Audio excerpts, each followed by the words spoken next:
Hi everyone, welcome back to a new video. Today we have this laptop right here.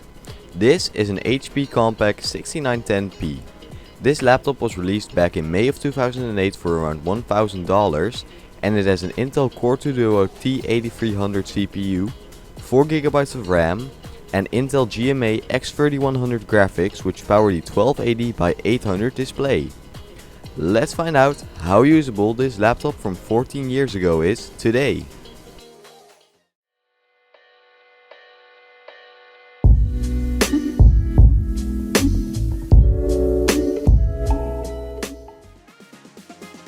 Alright, first off, it was time to clean the laptop. I started off by taking it apart so I could replace the thermal paste and clean out the heatsink. Taking this laptop apart was easy, and over on my other channel I made a tutorial on how to repair this laptop. Then it was time to clean the outside of this laptop. Cleaning it took some time since it was quite dirty, but the laptop came out looking nice and clean.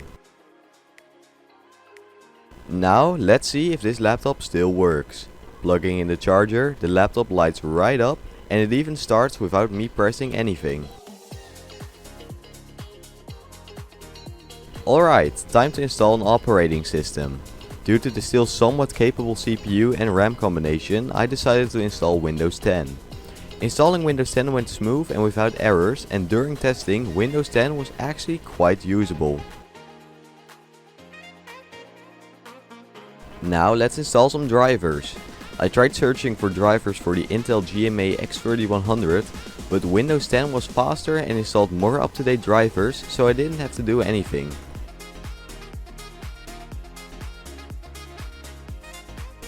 Time to install all the programs that I'll be testing. Getting everything installed was easy and I did not run into any compatibility issues. Let's have a look at the ports on this laptop. On the front we have the status LEDs, the speakers, an SD card slot and a place where the Bluetooth module would be, but in my laptop this module is missing. On the right side you can find the smart card reader, the DVD drive, a USB port, the network port and the modem port. On the back you can find an opening for a Kensington lock, the charging port, an S-video port and a VGA port. And on the left side you can find an opening for cooling, two more USB ports, a Firewire port, 3.5mm jacks for the microphone and headphones, and a PC card slot. A cool thing that this laptop has is a fingerprint reader. I could not get it to work during testing, but I'll try some more off camera to get it working. This is the keyboard on the laptop. This keyboard types well and it even has a track point built in. Although I couldn't get the pointer to work. The second set of buttons above the touchpad did not require any drivers to work, so I could get those working. This is how the keyboard sounds.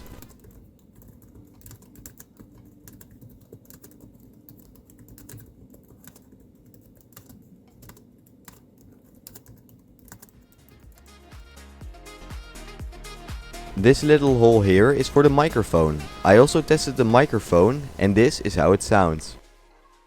Hi everyone, welcome to the microphone review of the HP Compaq 6910P laptop. This microphone, I don't know how good it sounds, you guys can listen.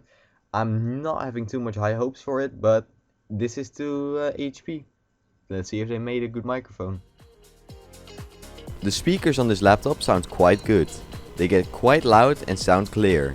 This is how the speakers sound. This card was released back in June of 2008 for about $300. It's based on the Tesla 2.0 architecture and it has a clock speed of 650 MHz.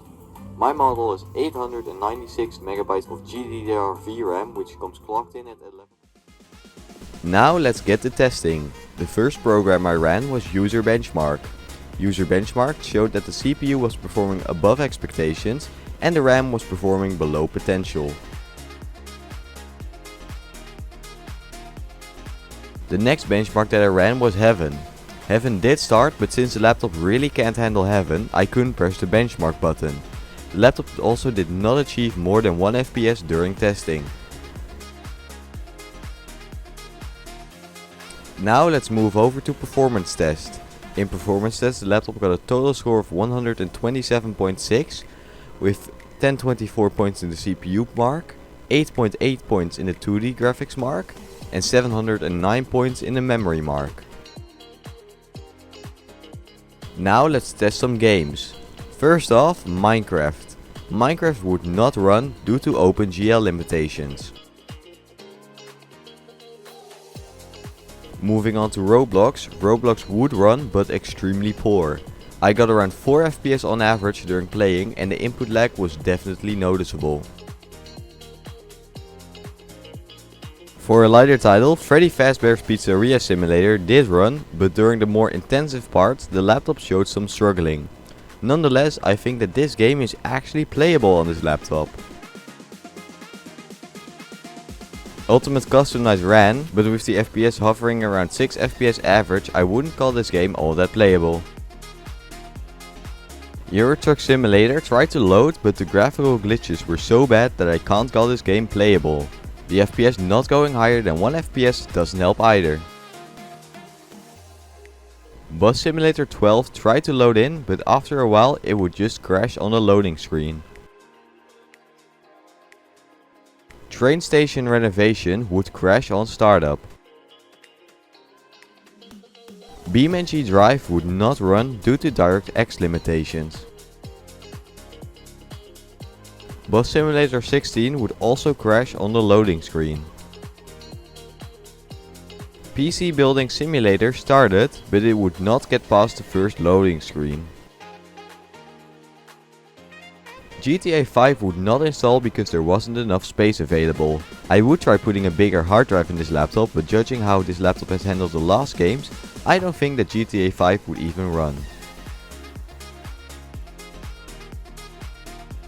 And with that, this video comes to an end. Now, what do I think of this laptop? Well, in my opinion, this laptop is actually still usable in 2022. For only regular web browsing and office writing, that is. For gaming, the GMA X3100 graphics are noticeably holding this laptop back, but the Core 2 Duo T8300 in this laptop still performs pretty good under Windows 10. So if you want to buy this laptop to play light games, I wouldn't recommend it, but for light tasks, yes, I recommend buying this laptop if you can get it used at a decent price. And with that, this video comes to an end. Thanks so much for watching, comment, like, subscribe, and I'll see you guys next time. Goodbye!